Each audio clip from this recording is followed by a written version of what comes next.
masjid. Di blok kita tidak pakai tidur. Sudah jadi hukum masjid tuh. Tadinya rumah kita. Tergantung niat antum. Kalau sudah diniatkan maka jadi tempat itu. Gitu kan? Jadi rumah kita pun tadinya kamar tidur dibongkar nih, semua bukain pintu depan untuk jadi masjid. Sudah niatin, ada azan, ya itu sudah hukum masjid. Sholat tahiyat masjid di situ, hukum dapat sholat berjamaah di situ, pahalanya sudah berlaku semuanya. Begitu pula juga dengan WC tadi yang kalau baru dibentuk sama, itu kan? Bukankah di zaman Nabi SAW Masjid Nabawi itu pertama dibangun itu sama pelapa-pelapa kurma masih sementara disusun dengan tanah liat dindingnya. Nabi SAW sudah suruh Bilal kumandangkan azan dan sudah sholat di situ.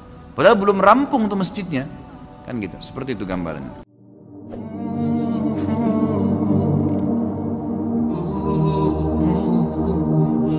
Apa hukumnya tinggal bersama mertua perempuan dalam satu rumah dalam kasus istri meninggal dengan tujuannya untuk menjaga mertua tersebut? Nggak ada masalah, mertua itu mahram, ya mahram mertua itu. Bahkan lebih cenderung pendapat ulama fikih yang saya cenderung padanya ya. Jadi kalau jangankan istri meninggal, berarti masih tetap mertua ya. Mantan istilahnya orang cerai suami istri. Ya, ada orang mengatakan mantan mertua, bukan mantan mertua, tetap mahram itu. Walaupun cerai dengan anaknya. Kenapa? Karena Allah Subhanahu wa taala mengharamkan ya seseorang menikah dengan mantan anak mantunya, dan seseorang juga diharamkan mantan anak mantu menikah dengan mertuanya. Ya, kan tidak boleh kita menikah dengan mantan istrinya ayah, ya? Tidak boleh menikah dengan orang tuanya mantan istri, nggak boleh. Orang tuanya mantan suami, nggak boleh. Itu mahram abadi itu, selama kita akad nikah, gitu kan? Sebagaimana juga kalau antum menikah dengan seorang janda punya anak, gitu. Kalau antum sudah laki-laki sudah menggauli ibunya, maka anaknya itu mahram abadi itu. Walaupun antum cerai sama ibunya, tidak boleh nikah sama orang perempuan ini yang anaknya dulu istri kita, udah nggak boleh, gitu kan? Tidak boleh sama sekali. Begitu juga dengan perempuan menikah dengan seorang laki-laki, duda punya anak, dia sudah digauli oleh suaminya, ayahnya anak laki-laki itu jadi mahram buat dia, walaupun cerai dengan suaminya, karena tidak boleh nikah lagi, ya kan? Seperti itu.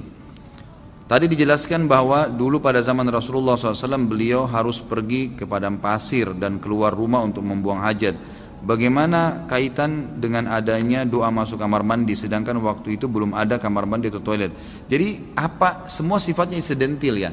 Apa yang sudah dibentuk, misalnya antum ambil pelapa-pelapa kurma kalau kayak zaman dulu diniatkan untuk menjadi WC, mau buang air besar, ya itu di situ dibaca doa.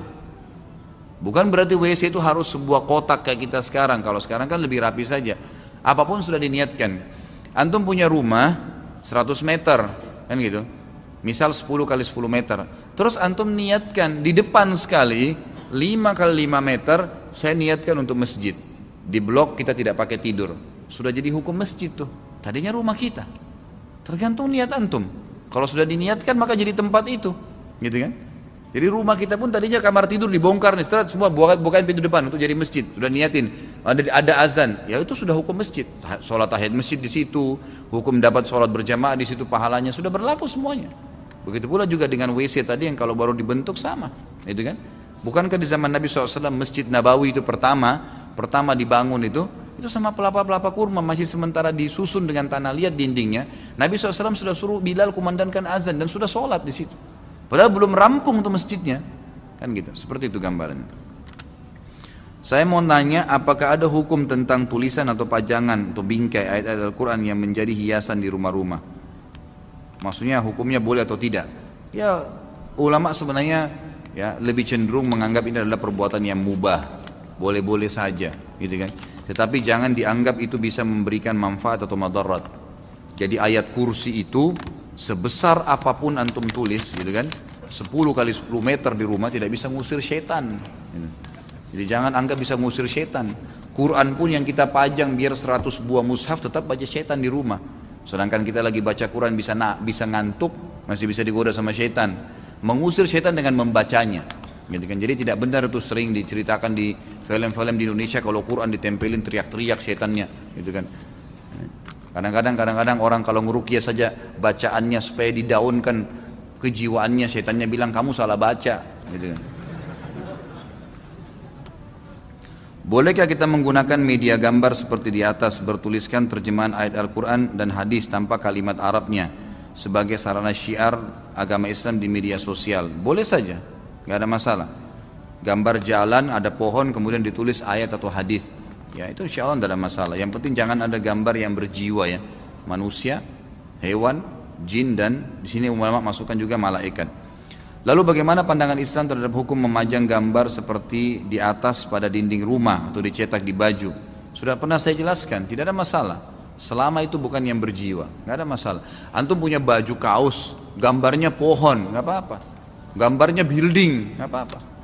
Tulisan, nggak ada masalah. Jangan gambar harimau, gitu kan? Gambar orang, nggak usah. Segala sesuatu yang terjadi pada diri kita itu atas izin kehendak Allah. Ini sahihkah? Jawabannya iya. Pertanyaan tersebut mau ana pakai untuk memberi nasihat kepada orang yang selalu khawatir dalam melakukan segala sesuatu dan jadi lambat sekali dalam bertindak. Contoh, saat mencuci tangan diulang-ulang karena khawatir belum bersih. Saat memakai baju lama sekali karena dicek dulu ada serangga atau tidak. Saat wudu baca doa diulang-ulang dan jadi lama karena khawatir. Ini bukan khawatir, ini was-was dari syaitan. Alladhi yuwaswisu fi sudurin nas, waswasa. Itu bisikan syaitan, nggak boleh ragu. Dan itu akan dihilangkan dengan keyakinan.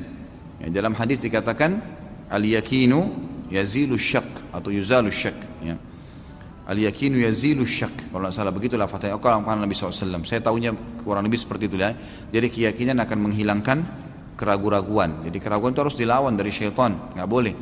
Ya, nggak usah was-was. Kita memang disunnahkan kalau mau tidur mengebas selimut, iya. Memakai baju ragu ada serangga dikebas sekali pakai Bismillah, gitu kan? Sudah selesai gitu. Ya, tidak usah terlalu khawatir dengan serangga. Siapa yang lebih besar, Anda atau serangga? Nah. Apa ini? Saudara yang perempuan pada waktu di asrama tidur satu kamar dan tidak pernah buka jilbab.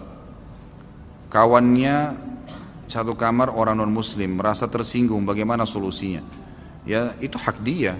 Orang non muslim mau tersinggung terserah dia tersinggung. Apa hubungannya? Kan gitu. Nggak usah pikirin apa orang bilang. Kalau anda merasa membuka jilbab takut khawatir fitnah, maka nggak usah buka. Hak kita itu. Jangankan sama dengan wanita non muslim. Wanita muslim aja kita punya hak untuk tidak memperlihatkan. Hak kita bebas itu. Kan gitu.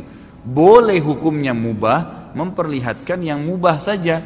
Ya itu ulama sudah pernah saya jelaskan dari pundak ke atas, leher ke atas, ya, siku ke bawah, gitu kan, dan lutut ke bawah. Ini yang boleh dilihat, sama mahram pun ini boleh dilihat, kecuali suami.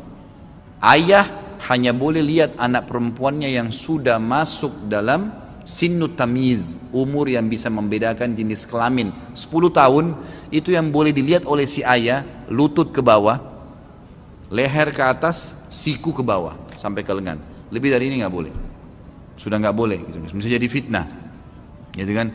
Sama halnya ibu-ibu juga begitu, akhwat tidak boleh lagi memperlihatkan kecuali ini kepada anak laki-lakinya, seperti itulah. Dan sudah pernah saya jelaskan sampai ke masalah kecuali suami istri ya, sampai masalah jenazah saja, kalau ada laki-laki meninggal, anaknya yang perempuan tidak boleh mandikan jenazah ayah laki-lakinya, ayahnya dia. Anak perempuan, anak laki-laki nggak boleh mandikan jenazah ibunya. Yang boleh suami istri atau sesama jenis. Ya, karena ini memang sudah batas, nggak boleh memang, sudah nggak boleh lagi. Ini sesuai dengan sabda Nabi SAW, perintahkan anak kalian, ya, sholat di umur 7 tahun dan pukullah mereka di umur 10 tahun dan ini saksi bahasan, pisahkan mereka di ranjang. Kata ulama pisahkan di ranjang artinya tidak boleh lagi saling melihat, ya, tidak boleh lagi tidur bersama-sama. 10 tahun itu sudah nggak boleh. Termasuk nggak boleh tidur sama orang tuanya. Bila kita berbuat kebaikan, apakah pahala kita akan sampai kepada orang tua kita yang sudah meninggal? Dan apakah benar bila kita berbuat dosa, maka dosanya pun akan terhubung dengan orang tua yang sudah meninggal? Jadi itu masalah berhubung perbuatan kita dengan orang meninggal atau tidak, tergantung apakah dia penyebab kita melakukan atau tidak. Orang tua atau bukan. Misal, orang tua memang dasarnya mengajar anaknya berbohong dari kecil. Pada saat anaknya terapkan, orang tuanya dapat dosanya. Pada saat orang tuanya ngajarin jujur atau amanah atau sholat, lalu anaknya kerjakan, ya dapat pahala. Tapi kalau orang tuanya nggak punya andil sama sekali, anaknya jadi baik, ya tidak ada hubungannya sama orang tuanya. Tidak ada andil di situ. Makanya kan sering kita tekankan dalam masalah pendidikan anak, ya usahakan Anda sebagai orang tua punya andil di situ. Jangan terus andalin orang lain. Didik mereka gitu kan. Ajarin doa tidur, ajarin doa bangun tidur. Itu yang mesti kita lakukan. Apakah athar sujud atau bekas sujud pada kening merupakan tasyabuh dengan agama Syiah?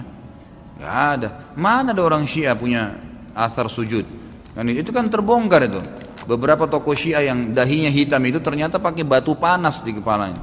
Dilengketin di dahinya batu panas. Gak ada hubungannya dengan mereka sujud. Subhanallah. Itu athar sujud juga biar antum sholat sujud lama gak muncul-muncul kecuali Allah mau. Itu bukan dibuat-buat emang. Gak ada hubungannya tasyabuh dengan Syiah. Orang Syiah yang mau bertasyabuh dengan kita, yang mau mengikuti ahli sunnah, ya karena ulamanya rata-rata ahli sunnah itu sudah berathar sujud karena mereka sudah paham. Maka mereka juga ikut-ikutan. Salah satu ulama Syiah sekarang yang paling ditokohkan itu yang dahinya hitam sekali. Antum kalau dengar ceramahnya antum ketawa, subhanallah.